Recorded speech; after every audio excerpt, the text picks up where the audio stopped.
नमस्कार, सुप्रभात। स्वागत है आप सभी का। मैं हूं आपके साथ अमृता चौरसिया।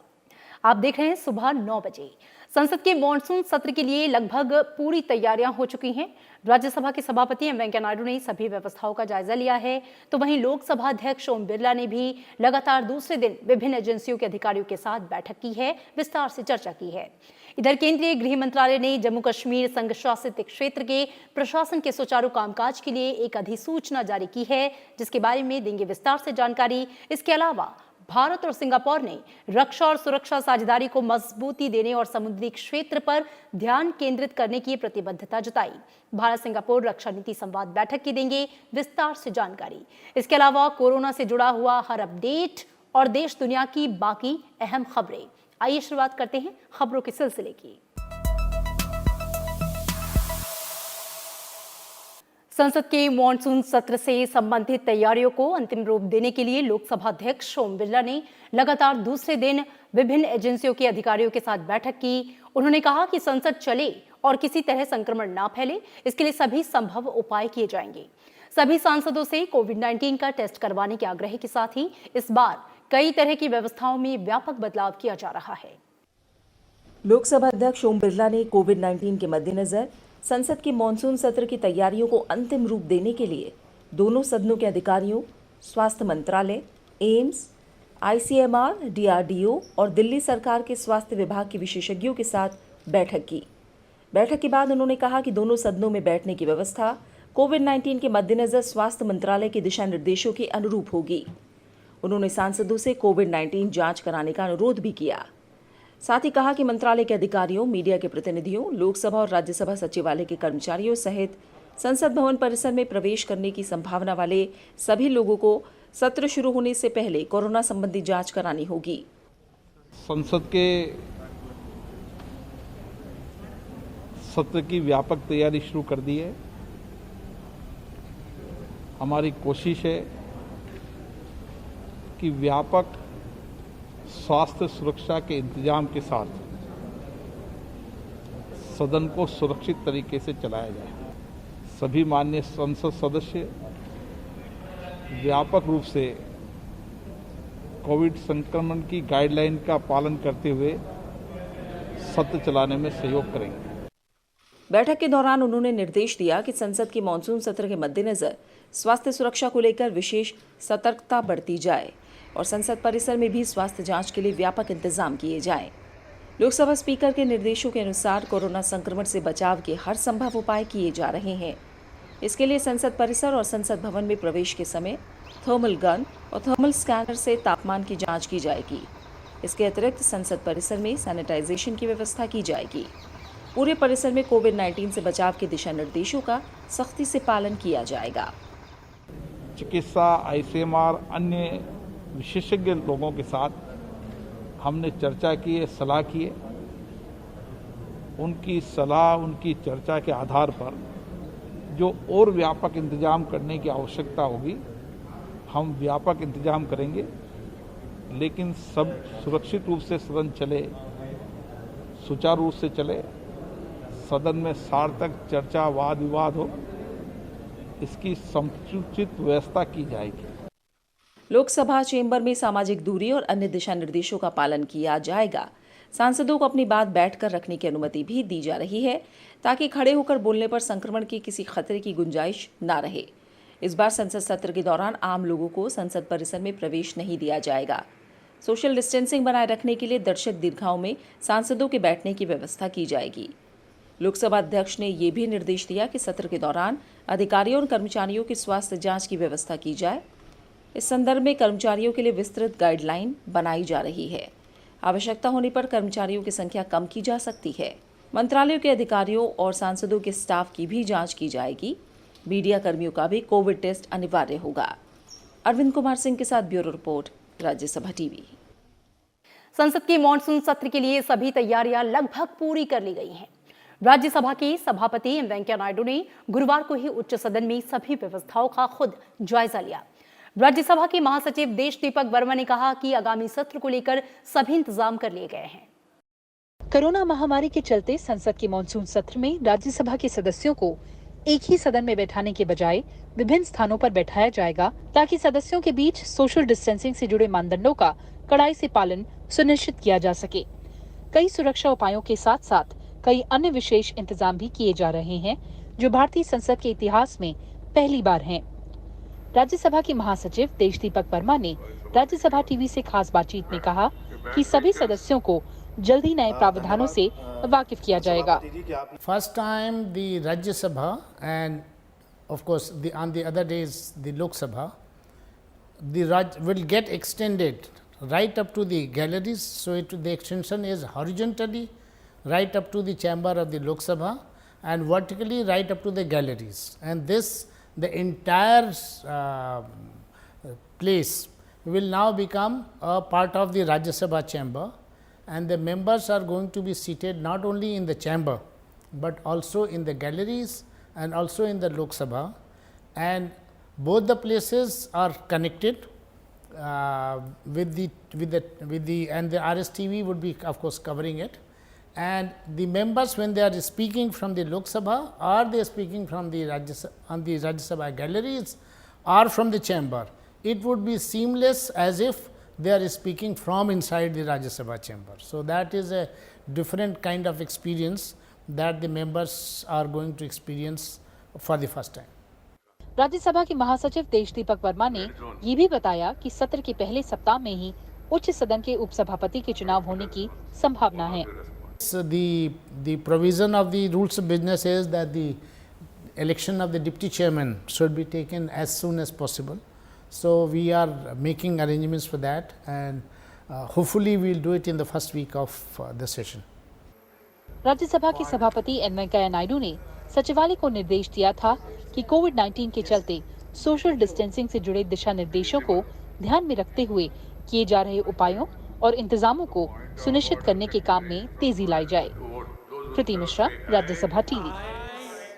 लोकसभा की विशेषाधिकार समिति के समक्ष कल 4 सांसदों ने मौखिक साक्ष्य दिए। सांसद सुनील कुमार सिंह की अध्यक्षता वाली विशेषाधिकार समिति की 6ठी बैठक संसदीय सौंध के कमेटी रूम बी में हुई। इस दौरान लोक लेखा समिति के अध्यक्ष सांसद अधीर रंजन चौधरी, बी संजय कुमार, डॉक्टर संजय जायसवाल और निशिकांत दुबे ने अपने साथ हुई घटनाओं के बारे में तथ्य रखे। लोकसभा की विशेषाधिकार समिति की बैठक में 4 सांसदों ने अपने साथ हुई विशेषाधिकार हनन से जुड़ी घटनाओं के साक्ष्य दिए। इन सांसदों में लोक लेखा समिति के अध्यक्ष अधीर रंजन चौधरी, बी संजय कुमार, डॉक्टर संजय जायसवाल और निशिकांत दुबे शामिल हैं। समिति के अध्यक्ष सुनील कुमार सिंह की अध्यक्षता में हुई ये बैठक 2 घंटा 17 मिनट चली। समिति के समक्ष बी संजय कुमार ने 7 नवंबर 2019 को विशेषाधिकार हनन का सवाल उठाया था। वहीं डॉक्टर संजय जायसवाल संसद सत्र में भाग लेने के लिए जा रहे थे तो मोतिहारी के एएसपी ने कथित रूप से गिरफ्तारी वारंट जारी किया था।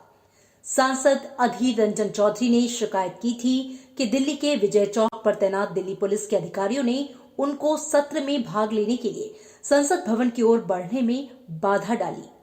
वहीं निशिकांत दुबे ने 16 जुलाई 2020 को झारखंड सरकार के कुछ अधिकारियों पर कथित रूप से उन्हें बदनाम करने और सरकारी मशीनरी का दुरुपयोग कर उन्हें और उनके परिवार के सदस्यों को झूठे मामलों में फंसाने और संसदीय कर्तव्य में बाधा डालने का आरोप लगाया है। समिति ने इसकी पड़ताल के क्रम में इन सांसदों को मौखिक साक्ष्य के लिए बुलाया था। लोकसभा की विशेषाधिकार समिति का गठन पहली बार 1 अप्रैल 1950 को हुआ था। आरंभ में इसके 10 सदस्य थे। बाद में 2 मई 1955 को 15 सदस्यों की व्यवस्था के साथ इसका पुनर्गठन किया गया। ये सांसदों के विशेषाधिकार से जुड़े मामलों को देखने के नाते काफी महत्व की समिति मानी जाती है। पड़ताल के बाद समिति संबंधित अधिकारियों को दंडित करने की सिफारिश भी कर सकती है। अरविंद कुमार सिंह के साथ ब्यूरो रिपोर्ट, राज्यसभा टीवी। संसदीय मामलों के दिग्गज दादा भाई नौरोजी और पूर्व लोकसभा अध्यक्ष सरदार हुकुम सिंह और पीएस संगमा की जयंती पर संसद के केंद्रीय कक्ष में होने वाला पुष्पांजलि समारोह इस बार नहीं होगा। 30 अगस्त को सरदार हुकुम सिंह, 1 सितंबर को पीए संगमा और 4 सितंबर को राष्ट्रीय नायक दादा भाई नौरोजी की वर्षगांठ पड़ती है। इस मौके पर केंद्रीय कक्ष में पुष्पांजलि अर्पित करने बड़ी संख्या में सांसदों, पूर्व सांसदों और दोनों सचिवालयों के अधिकारी शामिल होते रहे हैं, लेकिन भारत सरकार की कोविड-19 एडवाइजरी के चलते इस बार ये समारोह नहीं होगा। राज्यसभा और लोकसभा सचिवालय की ओर से इस बारे में सांसदों को सूचना दे दी गई है। प्रधानमंत्री नरेंद्र मोदी आज दोपहर 12:30 बजे वीडियो कॉन्फ्रेंसिंग के माध्यम से रानी लक्ष्मीबाई केंद्रीय कृषि विश्वविद्यालय के कॉलेज और प्रशासन भवनों का उद्घाटन करेंगे। कार्यक्रम के दौरान प्रधानमंत्री विश्वविद्यालय के छात्रों के साथ बातचीत करेंगे। आरएलबी केंद्रीय कृषि विश्वविद्यालय झांसी में स्थित है और बुंदेलखंड क्षेत्र का एक प्रमुख स्थान है। विश्वविद्यालय ने 2014-15 में अपना पहला शैक्षणिक सत्र शुरू किया और ये कृषि, बागवानी और वानिकी में स्नातक और स्नातकोत्तर पाठ्यक्रमों की पढ़ाई करने जा रहा है। वर्तमान में संस्थान झांसी से काम कर रहा है। प्रधानमंत्री नरेंद्र मोदी ने कहा कि सरकार का जोर आधुनिक, प्रभावी और संवेदनशील सुरक्षा ढांचे पर है, जो समाज के सभी वर्गों के बीच सुरक्षा की भावना पैदा कर सके। उन्होंने पुलिस अनुसंधान और विकास ब्यूरो BPRD के 50वें स्थापना दिवस के अवसर पर एक संदेश में ये बात कही। दिल्ली के नॉर्थ ब्लॉक में केंद्रीय गृह मंत्रालय में आयोजित एक वेबिनार में प्रधानमंत्री का संदेश पढ़ा गया, जिसमें केंद्रीय गृह राज्य मंत्री जी किशन रेड्डी और गृह सचिव अजय भल्ला ने हिस्सा लिया। प्रधानमंत्री के हवाले से गृह मंत्रालय के बयान में यह कहा गया कि पिछले 50 साल में BPRD राष्ट्र की सेवा की अपनी प्रतिबद्धता में अटल रहा है। उन्होंने कहा कि शांति एवं सुरक्षा को बनाए रखने के लिए एक दक्ष माध्यम सुनिश्चित करने के लिहाज से प्रौद्योगिकी के तीव्र उन्नयन के साथ कदम मिलाकर चलने की आवश्यकता आज से पहले कभी भी इतनी अधिक नहीं रही। प्रौद्योगिकी और मानव संसाधनों के अभीष्ट उपयोग के लिए नवाचार और अनुसंधान पर पूरा ध्यान देने की जरूरत है। केंद्रीय गृह मंत्रालय ने जम्मू कश्मीर संघ शासित क्षेत्र के प्रशासन के सुचारू कामकाज के लिए एक अधिसूचना जारी की। इसमें प्रशासन की कार्यप्रणाली और पदों को परिभाषित किया गया। सरकार ने जम्मू कश्मीर प्रशासन के सुचारू कामकाज के लिए ये नियम जारी किए, जिनमें स्पष्ट किया गया है कि पुलिस, अखिल भारतीय सेवाओं और भ्रष्टाचार निरोधक ब्यूरो केंद्र शासित प्रदेश के उपराज्यपाल के सीधे नियंत्रण में रहेंगे। ये नियम केंद्रीय गृह सचिव अजय भल्ला की ओर से जम्मू कश्मीर पुनर्गठन अधिनियम 2019 के तहत अधिसूचित किए गए हैं। नियमों में स्पष्ट किया गया है कि किसी मामले में उपराज्यपाल और मंत्री परिषद, जब इसका गठन हो, में विचारों में मतभेद होने की स्थिति में उपराज्यपाल इसे केंद्र सरकार के पास राष्ट्रपति के निर्णय के उद्देश्य से भेजे और इस निर्णय के अनुरूप काम होगा। जम्मू कश्मीर के शोपियां जिले में शुक्रवार को सुरक्षा बलों और आतंकवादियों के बीच मुठभेड़ शुरू हो गई। जम्मू कश्मीर पुलिस ने बताया कि इस एनकाउंटर में 4 आतंकियों को सुरक्षा बलों ने मार गिराया। एक आतंकी ने सरेंडर कर दिया है। पुलिस अधिकारी ने बताया है कि सुरक्षा बलों ने जिले के किलूरा इलाके में आतंकियों की मौजूदगी की सूचना मिलने के बाद वहां पे घेराबंदी की और तलाशी अभियान शुरू किया। इस दौरान आतंकियों ने सुरक्षा बल के तलाशी दल पर गोली चला दी, जिसके बाद से मुठभेड़ शुरू हुई। भारत और सिंगापुर ने रक्षा और सुरक्षा साझेदारी को मजबूती देने और समुद्री क्षेत्र पर ध्यान केंद्रित करने की प्रतिबद्धता जताई है। डिजिटल माध्यम से आयोजित भारत सिंगापुर रक्षा नीति संवाद बैठक में दोनों पक्षों ने रक्षा संबंधों की व्यापक समीक्षा की। बैठक की सह अध्यक्षता रक्षा सचिव डॉक्टर अजय कुमार और सिंगापुर के स्थायी सचिव चान हिंग ने की। रक्षा मंत्रालय की ओर से जारी बयान में कहा गया है कि भारत और सिंगापुर के बीच द्विपक्षीय रक्षा संबंध की कई मुद्दों पर बातचीत हुई है। बैठक में द्विपक्षीय समुद्री सुरक्षा सहयोग को आगे बढ़ाने पर मुख्य रूप से जोर दिया गया। भारत और सिंगापुर के बीच मानवीय सहायता और आपदा राहत पर कार्यान्वयन व्यवस्था पर भी हस्ताक्षर किए गए। केंद्रीय शिक्षा मंत्री रमेश पोखरियाल निशंक ने विश्वविद्यालय छात्रों के लिए अंतिम वर्ष की परीक्षा आयोजित करने के यूजीसी के दिशा निर्देशों को बरकरार रखने के उच्चतम न्यायालय के फैसले का स्वागत किया। उन्होंने कहा कि शिक्षा को राजनीति से दूर रखा जाना चाहिए। उन्होंने ये भी कहा कि हमें अपनी राजनीति को और अधिक शिक्षित बनाना होगा। उन्होंने कहा कि परीक्षाएं आयोजित होने से अगला एकेडमिक सत्र शुरू किया जा सकेगा। छात्रों और अभिभावकों की चिंता का पूरा ख्याल रखा गया है। इससे पहले उच्चतम न्यायालय ने विश्वविद्यालयों की अंतिम वर्ष की परीक्षा 30 सितंबर तक कराने के बारे में विश्वविद्यालय अनुदान आयोग के 6 जुलाई के सर्कुलर को बरकरार रखा। कोर्ट ने कहा कि राज्य आपदा प्रबंधन अधिनियम के तहत अंतिम वर्ष की परीक्षा स्थगित कर सकते हैं, लेकिन नई तिथियों के बारे में फैसला विश्वविद्यालय अनुदान आयोग के साथ विचार विमर्श के बाद ही होगा। राज्यों को आयोग के दिशा निर्देशों के अनुसार ही परीक्षाएं करानी होंगी और इसमें किसी भी प्रकार की छूट के लिए अनुमति लेनी होगी। आंध्र प्रदेश में हर साल आज के दिन तेलुगु भाषा दिवस मनाया जाता है। इस मौके पर उपराष्ट्रपति एम वेंकैया नायडू हमारी भाषा, हमारा समाज, हमारी संस्कृति विषय पर आयोजित वेबिनार में मुख्य अतिथि के तौर पर हिस्सा लेंगे। तेलुगु भाषा दिवस तेलुगु कवि गिडगु वेंकट राममूर्ति के जन्मदिन के उपलक्ष्य में मनाया जाता है। आंध्र प्रदेश सरकार ने 15 साल पहले हर साल 29 अगस्त को तेलुगु भाषा दिवस के रूप में मनाने की घोषणा की थी। तब से हर साल आज ही के दिन तेलुगु भाषा दिवस के रूप में मनाया जाता रहा। उपराष्ट्रपति एम वेंकैया नायडू तेलुगु भाषा दिवस के मौके पर आयोजित हमारी भाषा, हमारा समाज, हमारी संस्कृति वेबिनार को मुख्य अतिथि के तौर पर संबोधित करेंगे। ये कार्यक्रम सीधे आप देख सकते हैं राज्यसभा टीवी पर दोपहर 12:30 बजे से।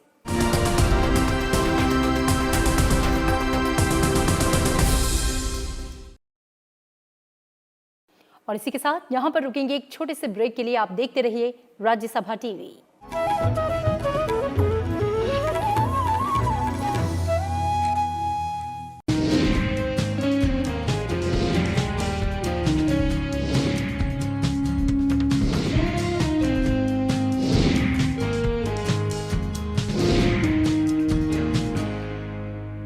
नमस्कार दोस्तों, आज मैं आपसे कुछ बात कहना चाहता हूँ। मैदान पर उतरने से पहले मैं हमेशा प्लेयर्स से कहता था कि हम सब पर करोड़ों लोगों की उम्मीदें टिकी हुई है, हमें डटकर खेलना चाहिए। आज कोरोना वायरस के संकट के समय जब हम सब घर पर सेफ हैं, हमारे लिए कुछ फरिश्ते मैदान पर उतरे हैं। डॉक्टर्स, नर्सेस, वार्ड बॉयज और सारा मेडिकल स्टाफ हमारा ख्याल रख रहे हैं। कुछ लोग हम तक जरूरी सामान टाइम पर पहुंचाने में लगे हुए हैं। पुलिस हमारी सुरक्षा कर रही है। ये सब लोग फरिश्ते हैं जो अपने बारे में ना सोचकर हमारे लिए काम कर रहे हैं और हमें सुरक्षित रख रहे हैं। इनके हौसले पर देश की उम्मीदें टिकी हुई है। तो जब भी आप ऐसे किसी उम्मीद के फरिश्ते से मिले तो उन्हें जरूर दिल से धन्यवाद कहिएगा। इससे उनका हौसला और बढ़ेगा। हमारा हर एक काम देश के नाम। जय हिंद।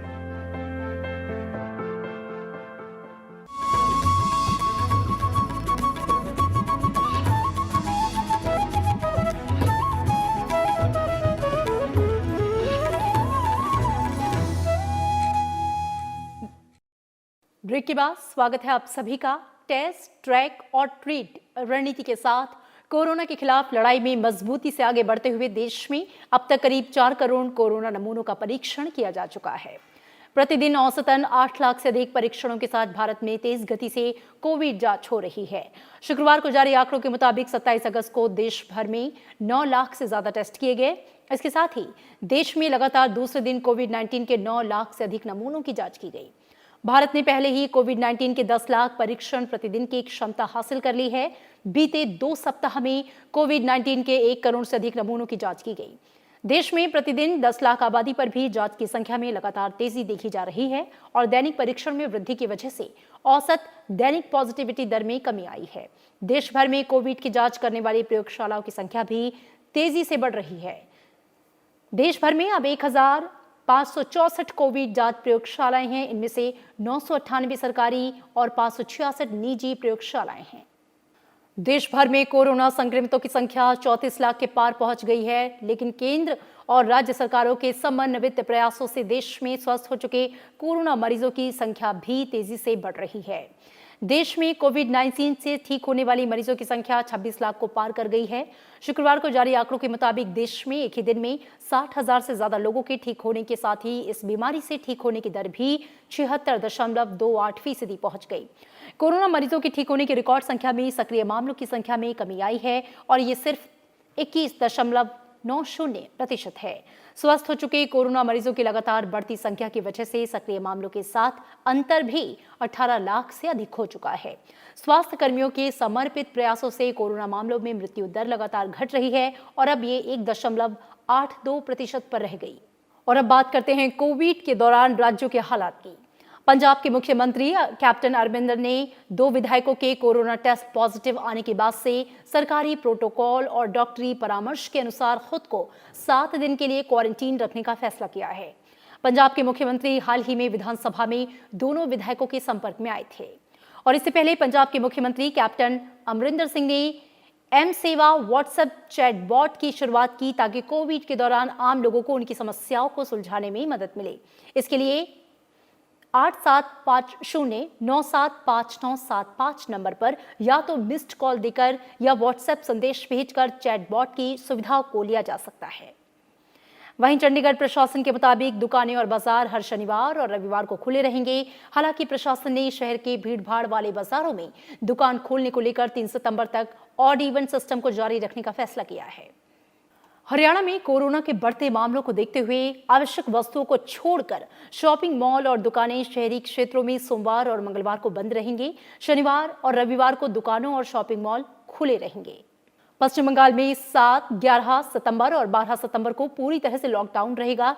राज्य सरकार के निर्देशों के अनुसार कोलकाता हवाई अड्डे से इन दिनों कोई उड़ान संचालित नहीं की जाएगी।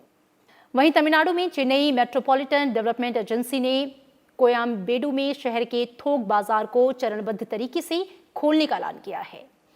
इधर दिल्ली में दिल्ली विद्युत नियामक आयोग ने कोरोना वायरस महामारी के मद्देनजर इस साल बिजली की दरों में बढ़ोतरी नहीं करने का ऐलान किया है। तमिलनाडु की कन्याकुमारी से कांग्रेस के लोकसभा सदस्य एच वसंत कुमार का शुक्रवार को कोविड-19 महामारी से निधन हो गया। पहली बार सांसद बने वसंत कुमार को कोरोना वायरस संक्रमित पाए जाने के बाद से 10 अगस्त को चेन्नई के अपोलो अस्पताल में उन्हें भर्ती कराया गया और संक्रमण से उनका निधन हो गया। राष्ट्रपति रामनाथ कोविंद ने लोकसभा सदस्य एच वसंत कुमार के निधन पर शुक्रवार को शोक व्यक्त करते हुए कहा कि तमिलनाडु में लोगों के उनका प्रति समर्पण प्रेरणादायक है। उन्होंने ट्वीट करके कहा कि कन्याकुमारी से सांसद एच वसंत कुमार के निधन के बारे में जानकर दुख हुआ। एक उद्यमी और सामाजिक कार्यकर्ता जिन्होंने राजनीति और व्यवसाय की दुनिया में अपना नाम कमाया। तमिलनाडु में लोगों के प्रति उनका समर्पण प्रेरणादायक है। उनके परिवार, मित्रों और प्रशंसकों के प्रति संवेदना। लोकसभा सदस्य एच वसंत कुमार के निधन पर उपराष्ट्रपति एम वेंकैया नायडू ने गहरा दुख जताया है।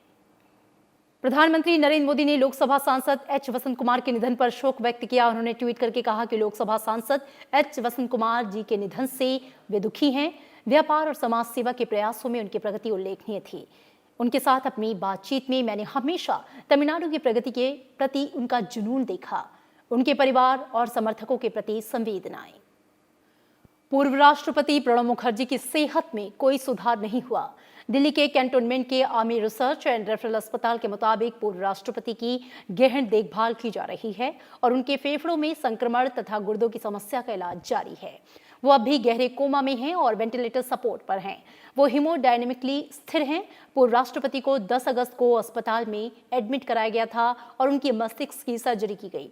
उनके कोरोना वायरस से संक्रमित होने की भी पुष्टि हुई थी। बीजेपी के राष्ट्रीय अध्यक्ष जेपी नड्डा ने बिहार विधानसभा चुनाव की तैयारियों को लेकर आज पार्टी मुख्यालय में एक अहम बैठक बुलाई है, जिसमें चुनावी रणनीति पर विचार विमर्श होगा। इस बैठक में प्रदेश के सभी लोकसभा और राज्यसभा सांसद हिस्सा लेंगे। सभी सांसदों को अपने संसदीय क्षेत्र की विधानसभा सीटों के बारे में फीडबैक देना होगा। साथ ही एनडीए घटक दलों में सीट वितरण, चुनावी मुद्दों, कैंपेनिंग के तौर तरीके आदि बिंदुओं पर भी चर्चा की संभावना है। केंद्रीय इलेक्ट्रॉनिक्स और सूचना टेक्नोलॉजी मंत्री रविशंकर प्रसाद ने देश के लिए टियर 2 श्रेणी के शहरों को विशेष रूप से ध्यान में रखते हुए उनमें स्टार्टअप्स और सॉफ्टवेयर उत्पादों के विनिर्माण को बढ़ावा देने के लिए चुनौती नाम से नेक्स्ट जनरेशन स्टार्टअप चैलेंज प्रतियोगिता का शुभारंभ किया। केंद्रीय आवासन और शहरी मंत्रालय ने वीडियो कॉन्फ्रेंसिंग के जरिए पटरी, रेहड़ी और फेरी वालों के लिए प्रधानमंत्री की आत्मनिर्भर निधि योजना के तहत प्रधानमंत्री स्वनिधि ऑनलाइन डैशबोर्ड का शुभारंभ किया। इसके माध्यम से शहर स्तर पर प्रधानमंत्री स्वनिधि योजना की निगरानी की जा सकेगी और इससे संबंधित जानकारियां एक ही स्थान पर हासिल की जा सकेंगी। इस साल 2 जुलाई को प्रधानमंत्री स्वनिधि पोर्टल पर ऑनलाइन आवेदन करने की शुरुआत के बाद से विभिन्न राज्यों और केंद्र शासित प्रदेशों से 7,15,000 से अधिक आवेदन प्राप्त हुए, जिनमें से 1,70,000 को मंजूरी दी जा चुकी है। चालू खरीफ सीजन 2020 के दौरान देश में रिकॉर्ड बुवाई हुई।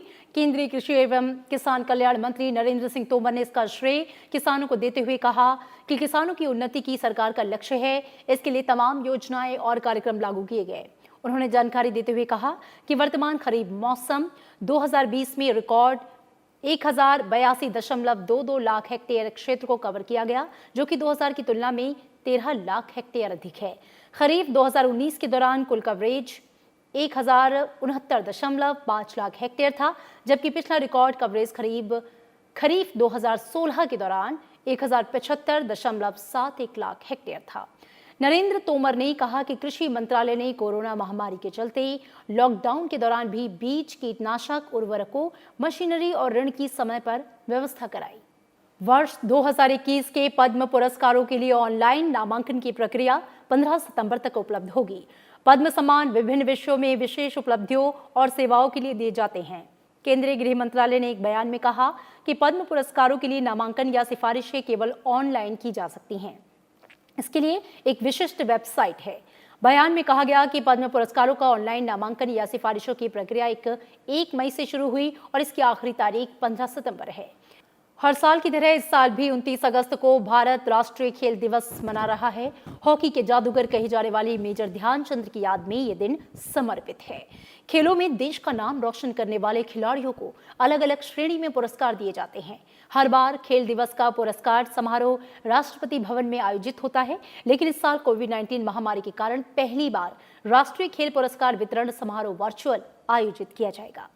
29 अगस्त का वो दिन जब अपने खेल, अपने हुनर के जरिए देश का नाम दुनिया में रोशन करने वाले खिलाड़ियों को सम्मानित किया जाता है। इसके अलावा खिलाड़ियों के साथ पसीना बहाने वाले कोचों को भी द्रोणाचार्य पुरस्कार से सम्मानित किया जाता है। इसके अलावा ध्यानचंद पुरस्कार खेलों के विकास में आजीवन योगदान के लिए दिया जाता है। कोविड-19 महामारी के कारण इस बार राष्ट्रीय खेल और साहसिक पुरस्कार समारोह वर्चुअल माध्यम से विज्ञान भवन में आयोजित किया जाएगा। 7 श्रेणियों में 74 लोगों को पुरस्कार प्रदान किए जाएंगे। समारोह में 65 पुरस्कार विजेताओं के भाग लेने का अनुमान है। समारोह में देश के विभिन्न स्थानों बंगलुरु, पुणे, सोनीपत, चंडीगढ़, कोलकाता, लखनऊ, दिल्ली, मुंबई, भोपाल, हैदराबाद और ईटानगर से पुरस्कार विजेता हिस्सा लेंगे। भारत में दिया जाने वाला सबसे बड़ा खेल पुरस्कार राजीव गांधी खेल रत्न 5 खिलाड़ियों को दिया जाएगा। इनमें शामिल हैं cricketer Rohit Sharma, para athlete Mariyappan Thangavelu, table tennis खिलाड़ी मनिका बत्रा, कुश्ती से विनेश फोगाट और हॉकी से रानी रामपाल शामिल हैं। 27 खिलाड़ियों को अर्जुन पुरस्कार दिया जाएगा। इनमें तीरंदाज अतनु दास, एथलेटिक्स से दुती चंद, सात्विक साईराज रेंकी रेड्डी, चिराग शेट्टी बैडमिंटन से, विशेष भृंगवंशी बास्केटबॉल से, मुक्केबाज मनीष कौशिक और लवलीना बोरगोहेन क्रिकेट से, ईशांत शर्मा और दीप्ति शर्मा, अजय आनंद सावंत घुड़सवारी से, संदेश ठिंगन फुटबॉल से, अदिति अशोक गोल्फ से, आकाशदीप सिंह और दीपिका हॉकी से, दीपक कबड्डी से, सारिका सुधाकर काले खो खो से, दत्तू बबन भोकानल रोइंग से, मनु भाकर और सौरभ चौधरी निशानेबाजी से, मधुरिका सुहास पाटकर टेबल टेनिस से, दिव्य शरण टेनिस से, शिवा केशवन ल्यूस से, दिव्या काकरान और राहुल अवारे कुश्ती से, सुयश नारायण जाधव पैरा तैराकी से, पैरा एथलीट संदीप और पैरा निशानेबाजी मनीष नरवाल शामिल हैं। इसके अलावा द्रोणाचार्य पुरस्कार की लाइफ टाइम श्रेणी में 7 कोच शामिल हैं, जबकि द्रोणाचार्य पुरस्कार की नियमित श्रेणी में 5 कोच शामिल हैं। तो ध्यानचंद पुरस्कार के लिए 15 लोगों को चुना गया है। हर साल 29 अगस्त को भारत राष्ट्रीय खेल दिवस का आयोजन करता है। महान हॉकी खिलाड़ी मेजर ध्यानचंद के सम्मान में इस दिन का आयोजन किया जाता है। Bureau report, Rajya Sabha TV. Hockey के जादूगर मेजर ध्यानचंद की आज जयंती है।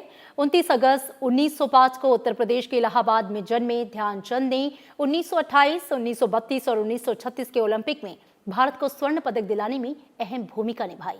एक नजर मेजर ध्यानचंद के सफरनामे पर। India score. मौका बर्लिन ओलंपिक पुरुष हॉकी का फाइनल मुकाबला।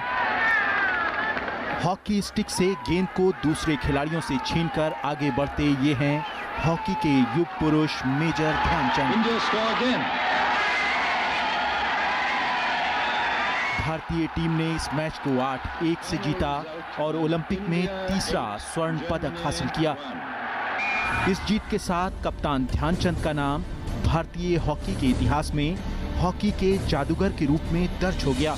मेजर ध्यानचंद को 21 साल की उम्र में न्यूजीलैंड जाने वाली भारतीय टीम के लिए चुना गया। इस दौरे में भारतीय सेना की टीम ने 21 में से 18 मैच जीते। उन्हें 1928 के ओलंपिक में पहली बार हिस्सा ले रही भारतीय हॉकी टीम का हिस्सा बनने का मौका मिला। सिलसिला आगे बढ़ा और 1932 लॉस एंजल्स ओलंपिक में भारत ने अमेरिका को 24-1 के रिकॉर्ड अंतर से हराया। इस मैच में ध्यानचंद ने 8 गोल दागे। 1936 मेजर ध्यानचंद के लिए सबसे यादगार रहा। बर्लिन ओलंपिक में उन्हें बतौर कप्तान के तौर पर खेलने का मौका मिला। ध्यानचंद की अगुवाई में भारतीय टीम ने शानदार प्रदर्शन किया। फाइनल में मेजबान जर्मनी को 8-1 से करारी शिकस्त दी। भारत को लगातार तीसरा स्वर्ण पदक मिला। इन्हीं दिनों ध्यानचंद के खेल से प्रभावित होकर जर्मनी के तानाशाह हिटलर ने उन्हें जर्मनी की सेना में शामिल होने की पेशकश की, लेकिन ध्यानचंद ने उस प्रस्ताव को ठुकरा दिया।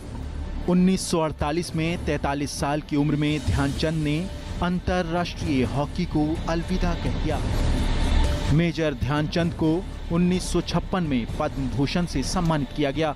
3 दिसंबर 1979 को हॉकी के जादूगर मेजर ध्यानचंद का निधन हो गया। Bureau report, Rajya Sabha TV. इसी के साथ इस बुलेटिन में फिलहाल इतना ही। दीजिए इजाजत। नमस्कार।